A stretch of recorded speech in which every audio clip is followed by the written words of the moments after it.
ਜੀ ਡਾਕਟਰ ਸਾਹਿਬ, ਹੁਣ ਸਾਡੇ ਦਰਸ਼ਕਾਂ ਨੂੰ ਦੱਸੋ ਅੱਜ ਦੇ ਦਿਨ ਦੀ ਕੀ ਇਤਿਹਾਸਕ ਅਹਿਮੀਅਤ ਹੈ।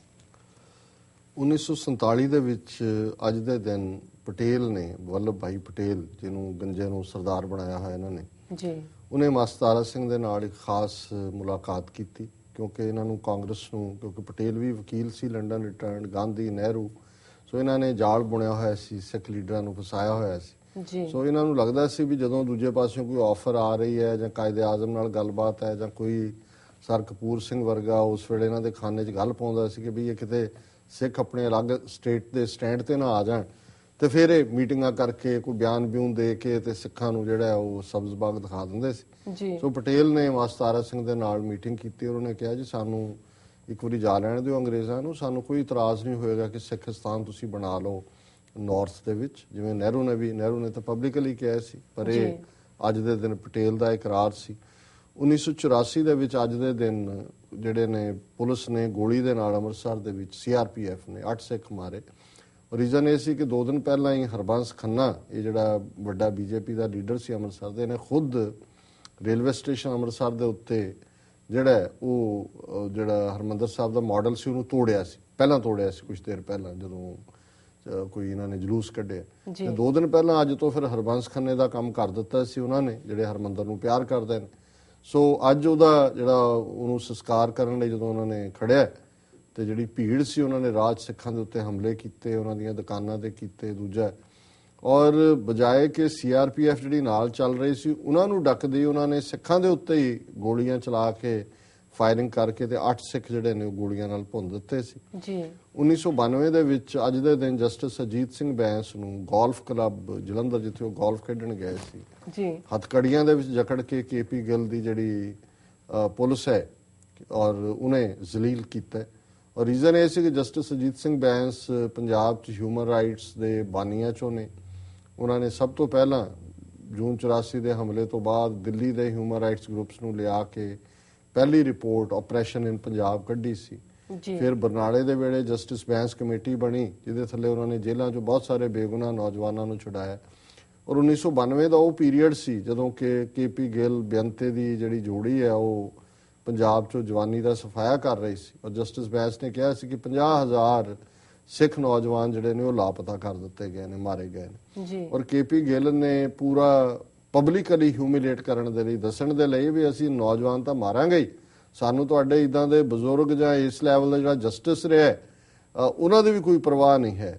ਉਹਨਾਂ ਨੂੰ ਜ਼ਲੀਲ ਕਰਕੇ ਹੱਥਕੜੀਆਂ ਲਾ ਕੇ ਗੋਲਫ ਕਲੱਬ 'ਚੋਂ ਜਿਹੜਾ ਉਹ ਗ੍ਰਿਫਤਾਰ ਕਰਕੇ ਖੜਿਆ ਸੀ। ਸਾਲ ਕੇਸ ਚੱਲਿਆ, ਕੇਸ ਤਾਂ ਕੁਝ ਨਹੀਂ ਸੀ, ਲੇਕਿਨ ਇਹ ਜ਼ਲੀਲ ਕਰਨਾ ਉਹਨਾਂ ਦਾ ਮਕਸਦ ਸੀ। ਵਰਲਡ ਹਿਸਟਰੀ ਦੇ ਹਵਾਲੇ ਨਾਲ 1790 ਦੇ ਵਿੱਚ ਰੈਵਨਿਊ ਮੈਰੀਨ ਸਰਵਿਸ ਨੇ US ਕੋਸਟ ਗਾਰਡ, ਜਿਹੜੇ ਅੱਜ ਸਾਰੇ ਜਿਹੜੇ ਉਹਦੇ ਸਮੁੰਦਰਾਂ ਦੇ ਕੋਸਟ ਨੇ ਉਹਨਾਂ ਤੇ ਪਹਿਰਾ ਦਿੰਦੇ ਨੇ, ਇਹ ਕ੍ਰੀਏਟ ਕੀਤੀ ਬਾਡੀ। 1882 ਦੇ ਵਿੱਚ ਵੁੱਡ ਬਲੌਕ ਅਲਾਰਮ ਇਨਵੈਂਟ ਹੋਇਆ। ਹੁਣ ਤੱਕ ਘਰਾਂ 'ਚ ਅਲਾਰਮ ਇਦਾਂ ਦੇ ਲੱਗੇ ਹੁੰਦੇ, ਤੁਸੀਂ ਆਪਣੇ ਘਰ ਜਾ ਕੇ ਸੌਂ ਜਾਂਦੇ ਹੋ, ਬਾਹਰ ਵੀ ਕੋਈ ਉਂਗਲ ਵੀ ਲਾਏ ਤੇ ਇੱਕਦਮ ਅਲਾਰਮ ਵਾਲੇ ਆਪੇ ਹੀ ਪਹੁੰਚ ਜਾਂਦੇ ਨੇ, ਤੁਹਾਨੂੰ ਤੋਂ ਬਾਅਦ 'ਚ ਪਤਾ ਲੱਗਦਾ ਉਹ ਪਹਿਲਾਂ ਪਹੁੰਚੇ ਹੁੰਦੇ ਨੇ।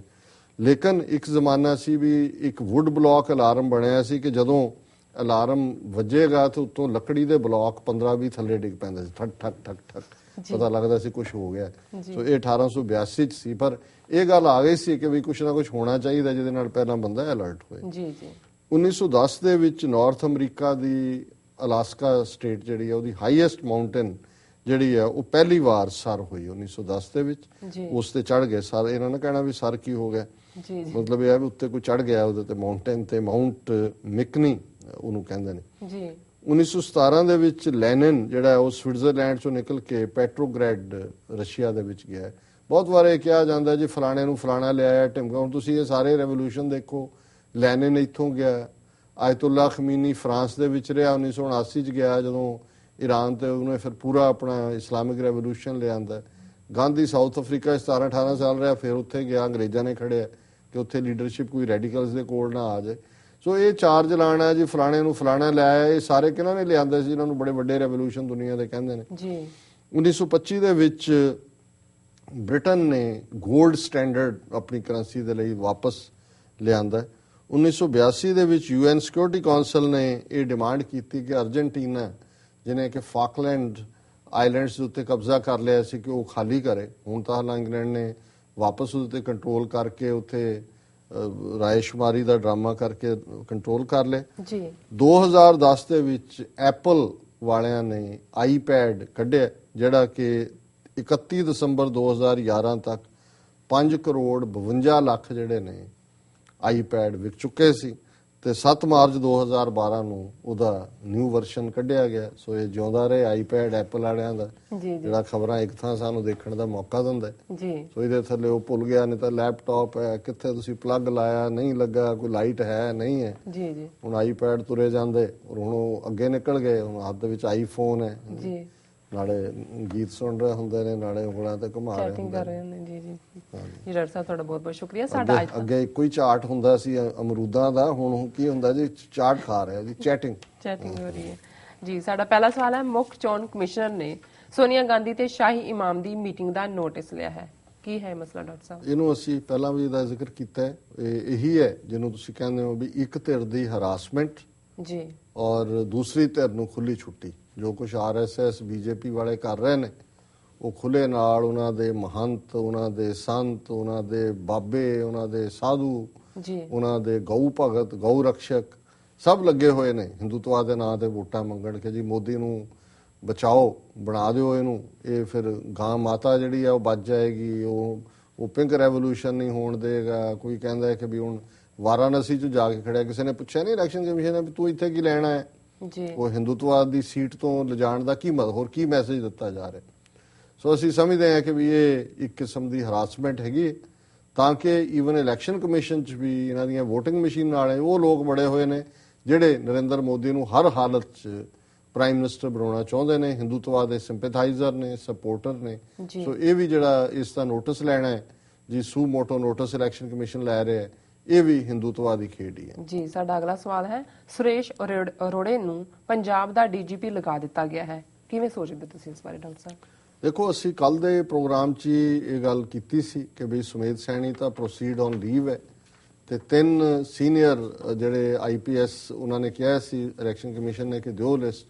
ਹਾਲਾਂਕਿ ਸੁਰੇਸ਼ ਅਰੋੜਾ 1 ਸਾਲ ਜੂਨੀਅਰ ਹੈ ਦੋਨਾਂ ਨਾਲੋਂ, ਜਿਹੜੇ 2 ਉਸ ਤੋਂ ਇਲਾਵਾ ਇੱਕ ਪਾਂਡੇ, ਔਰ ਜਿਹੜਾ ਇਸ ਦੇ ਬਾਵਜੂਦ ਇਸ ਜੂਨੀਅਰ ਨੂੰ, ਕਿਉਂਕਿ ਮੈਨੂੰ ਇਹ ਉਦੋਂ ਵੀ ਆਈਡੀਆ ਸੀ, ਮੈਂ ਪ੍ਰੈਡਿਕਟ ਤਾਂ ਨਹੀਂ ਸੀ ਕੀਤਾ ਜੀ ਕਿ ਸੁਰੇਸ਼ ਅਰੋੜਾ ਜਿਹੜਾ ਹੈ ਇਹ ਵੀ ਸੁਮੇਧ ਸੈਣੀ ਦਾ ਟਵਿਨ ਹੀ ਹੈ, ਇਹ ਜੁੜਵਾ ਭਰਾ ਹੀ ਹੈ। ਜਿਹੋ ਜਿਹੇ ਕੰਮ ਉਹਨੇ ਕੀਤੇ ਤਾਂ ਉਹਨੇ ਤਿੰਨਾਂ ਨਹੀਂ ਹੋਏ ਨੇ, ਪਰ ਇਹ ਅੱਗੇ ਵੱਧ ਕੇ ਹੈ ਉਹਨਾਂ ਨਾਲੋਂ ਵੀ। ਸੋ ਜ਼ਾਹਰ ਹੈ ਕਿ ਵੀ ਤੁਸੀਂ ਇੱਧਰ ਦੇਖ ਲਓ, ਉੱਧਰ ਦੇਖ ਲਓ। ਇੱਕ ਕਦੇ ਪੰਜਾਬੀ 'ਚ ਕਪਲੇਟ ਮੈਂ ਕਿਤੇ ਪੜ੍ਹਿਆ ਸੀ ਕਿ ਵੀ ਛੁਰੀ ਖਰਬੂਜ਼ੇ ਤੇ ਡਿੱਗੇ ਜਾਂ ਖਰਬੂਜ਼ਾ ਛੁਰੀ ਤੇ, ਮੌਤ ਤੇ ਸ਼ਾਮਤ ਖਰਬੂਜ਼ੇ ਦੀ ਹੈ। ਜਾਣਾ ਖਰਬੂਜ਼ੇ ਨਹੀਂ ਆ, ਉਹ ਸੁਰੇਸ਼ ਅਰੋੜਾ ਰੱਖ ਦਿਓ, ਸੁਮੇਧ ਸੈਣੀ ਗਿਆ, ਇੱਕ ਕਾਤਲ ਗਿਆ, ਦੂਜੇ ਨੂੰ ਲਿਆ ਕੇ ਬਿਠਾ ਦਿੱਤਾ ਜੀ। ਸੋ ਇਹਦੇ 'ਚ ਹੁਣ ਇਹਨਾਂ ਨੇ ਹੀ ਭੇਜਿਆ, ਤੇ ਪਿਕ ਕਿਹਨੇ ਕੀਤਾ, ਵੈਦਰ ਇਹਨਾਂ ਨੇ ਤਾਂ ਤਿੰਨਾਂ ਦੀ ਲਿਸਟ ਮੰਗੀ ਸੀ, ਪਰ ਇੱਕ ਜੂਨੀਅਰ ਨੂੰ ਸੀਨੀਅਰਾਂ ਦੇ ਉੱਤੇ ਲਾਣਾ, ਇਹ ਵੀ ਕਲੀਅਰ ਹੋ ਗਿਆ ਇਹਦੇ ਨਾਲ ਕਿ ਵੀ ਸੁਮੇਧ ਸੈਣੀ ਤੋਂ ਬਾਅਦ ਹੁਣ ਉਹ 6 ਹਫ਼ਤੇ ਦੀ ਛੁੱਟੀ ਤੇ ਗਿਆ, ਉਹਨੇ ਆ ਜਾਣਾ ਵਾਪਸ, ਸਿਰਫ ਇਲੈਕਸ਼ਨਾਂ ਦੇ ਲਈ ਗਿਆ, ਪਰ ਉਹਦੇ ਜਾਣ ਤੋਂ ਬਾਅਦ ਇਹ ਜਿਹੜਾ ਵੱਡਾ ਇੱਕ ਹੋਰ ਕਾਤਲ ਹੈ ਸੁਰੇਸ਼ ਅਰੋੜਾ ਜੀ, ਉਹ ਡੀਜੀਪੀ ਪੁਲਿਸ ਦਾ ਹੋਏਗਾ ਆਉਣ ਵਾਲੇ ਸਮੇਂ ਜੀ। ਡਾਕਟਰ ਸਾਹਿਬ ਹੁਣ ਸਾਡੇ ਦਰਸ਼ਕਾਂ ਨੂੰ ਦੱਸੋ ਅੱਜ ਦਾ ਵਿਚਾਰ। ਅੱਜ ਦੇ ਵਿਚਾਰ ਲਈ ਅਸੀਂ ਬਾਬਾ ਫਰੀਦ ਜੀ ਦੇ 2 ਸ਼ਲੋਕ ਚੁਣੇ ਨੇ, ਸ਼ਲੋਕ ਨੰਬਰ 61 ਔਰ 62 ਜੀ।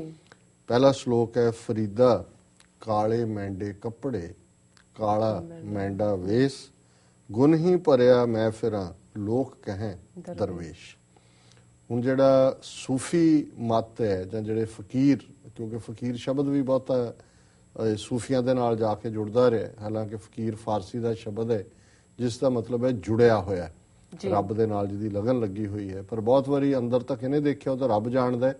ਬਹੁਤ ਵਾਰੀ ਅਸੀਂ ਬਾਹਰਲੇ ਪਹਿਰਾਵੇ ਤੋਂ, ਜਿਵੇਂ ਸਾਡੇ ਬਾਬੇ ਨੇ ਵੱਡੇ ਵੱਡੇ ਚੋਲੇ, ਹਾਂਜੀ ਬਾਬਾ ਜੀ ਜਿਹਦੇ ਚੋਲਾ ਪਾਇਆ ਉਹ ਬਾਬਾ ਜੀ ਹੈ, ਭਾਵੇਂ ਜੋ ਵੀ ਹੈ, ਉਹ ਮੱਥੇ ਟੇਕੀ ਜਾਣਗੇ, ਨੱਕ ਰਗੜੀ ਜਾਣਗੇ, ਵੀ ਪਤਾ ਨਹੀਂ ਕੋਈ ਜਾਣ ਲੱਗੇ ਸਵਾਦ ਹੀ ਦੇ ਜਾਏ ਪੁੜੀ, ਉਹਦੇ ਨਾਲ ਹੀ ਕੋਈ ਪਾਰ ਤਾਰਾ ਹੋ ਜਾਏ। ਚੁਟਕੀ, ਵੈਸੇ ਪੁੜੀ ਨਹੀਂ ਹੁੰਦੀ, ਸਵਾਦ ਚੁਟਕੀ 'ਚ ਹੀ ਦਿੰਦੇ ਨੇ। ਪੁੜੀਆਂ ਸੁਖਮਣੀ ਸਾਹਿਬ ਦੀਆਂ ਕਿ ਜੀ ਇਹ ਬਣਾ ਕੇ ਪੁੜੀਆਂ ਸੁਖਮਣੀ ਦੀਆਂ ਅਸੀਂ ਦੇ ਰਹੇ, ਇੰਨੇ ਪਾਠ ਪੜ੍ਹੇ ਹੋਏ ਨੇ। ਸੋ ਇਸੇ ਤਰ੍ਹਾਂ ਇਹਨਾਂ 'ਚ ਫਿਰ ਜਿਹੜੇ ਕਾਲੇ ਕੱਪੜੇ ਪਾ ਲਏ ਉਹ ਸੂਫੀ ਬਣ ਗਿਆ, ਉਹ ਆਪਣੇ ਆਪ ਨੂੰ ਦਰਵੇਸ਼ ਲੋਕ ਕਹਿੰਦੇ ਨੇ। ਸੋ ਬਾਬਾ ਫਰੀਦ ਜਿਹੜੇ ਕਿ ਪੂਰੀ ਨਿਮਰਤਾ ਨਾਲ ਭਰੇ ਹੋਏ ਨੇ ਔਰ ਸੱਚਮੁੱਚ ਰੱਬ ਦੇ ਨਾਲ ਜੁੜੇ ਹੋਏ ਨੇ।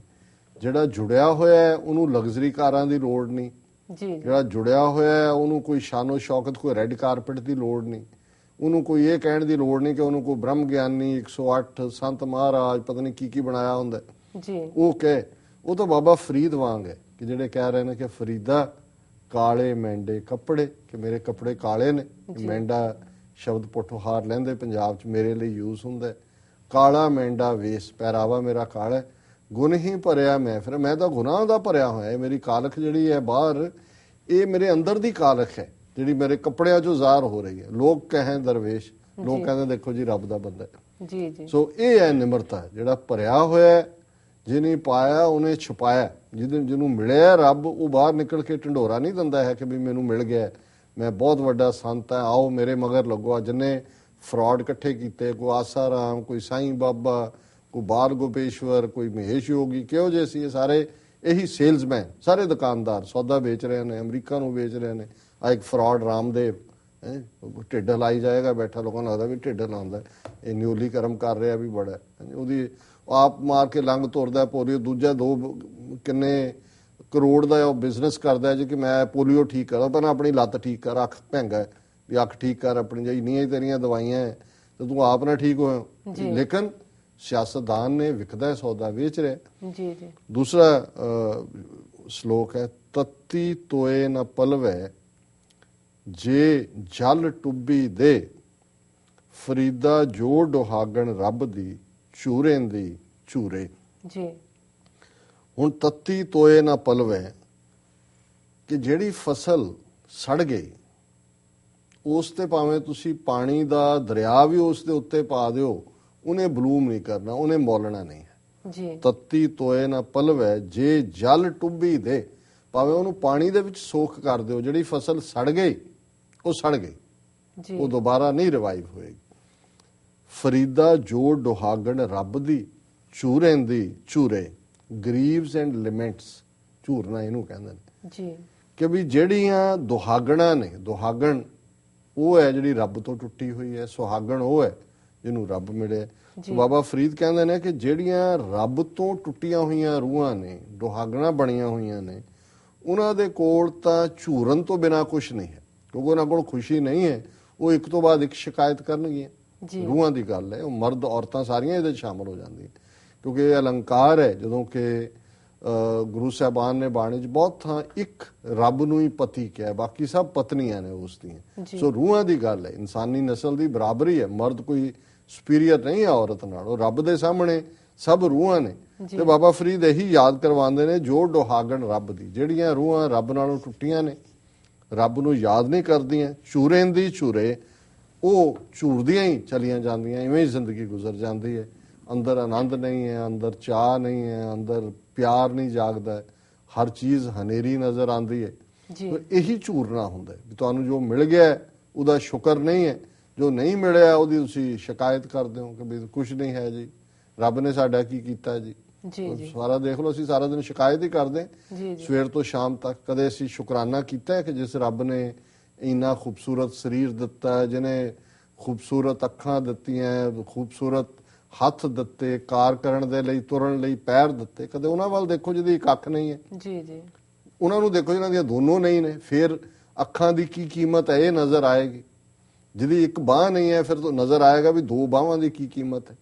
ਔਰ ਇਹੀ ਗੱਲ ਮੈਂ ਕਨਕਲੂਡ ਕਰਾਂ, ਇੱਕ ਬੜੇ ਚੰਗੇ ਫਿਲਾਸਫਰ ਦਾ ਕਹਿਣਾ ਹੈ ਕਿ ਆਪਣੇ ਪੈਰਾਂ ਵਿੱਚ ਜੁੱਤੀ ਨਾ ਹੋਣ ਦਾ ਗਮ ਮੈਨੂੰ ਖਾ ਰਿਹਾ ਸੀ, ਪਰ ਜਦੋਂ ਮੈਂ ਇੱਕ ਐਸੇ ਇਨਸਾਨ ਨੂੰ ਦੇਖਿਆ ਕਿ ਜਿਸ ਦੇ ਪੈਰ ਹੀ ਨਹੀਂ ਸਨ, ਤਾਂ ਮੇਰਾ ਸਾਰਾ ਗਮ ਜਾਂਦਾ ਰਿਹਾ ਤੇ ਮੈਂ ਕਿਸੇ ਅਜਬ ਸ਼ੁਕਰਾਨੇ ਵਿੱਚ ਜੁੜ ਗਿਆ। ਇਹ ਹੈ ਸ਼ੁਕਰ। ਫਿਰ ਜਿਹੜੇ ਸ਼ੁਕਰ 'ਚ ਨੇ ਉਹ ਝੂਰਦੇ ਨਹੀਂ, ਤੇ ਜਿਹੜੇ ਟੁੱਟੇ ਹੋਏ ਨੇ ਉਹ ਸ਼ਿਕਾਇਤ 'ਚ ਹੀ ਰਹਿਣਗੇ, ਤੇ ਇਸ ਤਰ੍ਹਾਂ ਹੀ ਚੀਕਾਂ ਮਾਰਦੇ ਜਿਹੜੇ ਨੇ, ਰੋਂਦੇ ਕਰਲਾਉਂਦੇ ਇਸ ਦੁਨੀਆ ਤੋਂ ਚਲੇ ਜਾਣਗੇ। ਤੇ ਸ਼ੁਕਰ ਸਬਰ ਵਾਲੇ ਹਰ ਥਾਂ ਹੀ ਉਸ ਆਨੰਦ 'ਚ ਨੇ, ਉਸ ਸੁੱਖ 'ਚ ਨੇ ਕਿ ਨਿਰੰਕਾਰ ਹਮੇਸ਼ਾ ਉਹਨਾਂ ਦੇ ਨਾਲ ਹੈ, ਔਰ ਉਹਨਾਂ ਦੀ ਜ਼ਬਾਨ ਤੇ ਸ਼ੁਕਰ ਸ਼ੁਕਰ ਸ਼ੁਕਰ ਇਹੀ ਸ਼ਬਦ ਹੁੰਦੇ ਨੇ। ਜੀ ਡਾਕਟਰ ਸਾਹਿਬ, ਤੁਹਾਡਾ ਬਹੁਤ ਬਹੁਤ ਸ਼ੁਕਰੀਆ, ਤੁਸੀਂ ਅੱਜ ਦਾ ਵਿਚਾਰ ਸਾਡੇ ਦਰਸ਼ਕਾਂ ਨਾਲ ਸਾਂਝਾ ਕੀਤਾ ਹੈ। ਵਿਊਅਰਸ, ਸਾਡੇ ਪ੍ਰੋਗਰਾਮ ਦਾ ਸਮਾਂ ਇੱਥੇ ਸਮਾਪਤ ਹੁੰਦਾ। ਤੁਸੀਂ ਆਪਣੀ ਰਾਏ ਤੇ ਸੁਝਾਅ ਸਾਨੂੰ ਭੇਜਣਾ ਨਾ ਭੁੱਲਣਾ ਸਾਡੇ ਇਸ ਪਤੇ ਤੇ SOS@TV84 ਤੇ। ਅਸੀਂ ਆਪਣਾ ਪ੍ਰੋਗਰਾਮ ਲੈ ਕੇ ਫੇਰ ਤੁਹਾਡੇ ਰੂਬਰੂ ਹੋਵਾਂਗੇ। ਤਦ ਤੱਕ ਲਈ ਮੈਨੂੰ ਤੇ ਆਪਣੇ ਡਾਕਟਰ ਸਾਹਿਬ ਨੂੰ ਆਗਿਆ ਦਿਓ। ਵਾਹਿਗੁਰੂ ਜੀ ਕਾ ਖਾਲਸਾ, ਵਾਹਿਗੁਰੂ ਜੀ ਕੀ ਫਤਿਹ।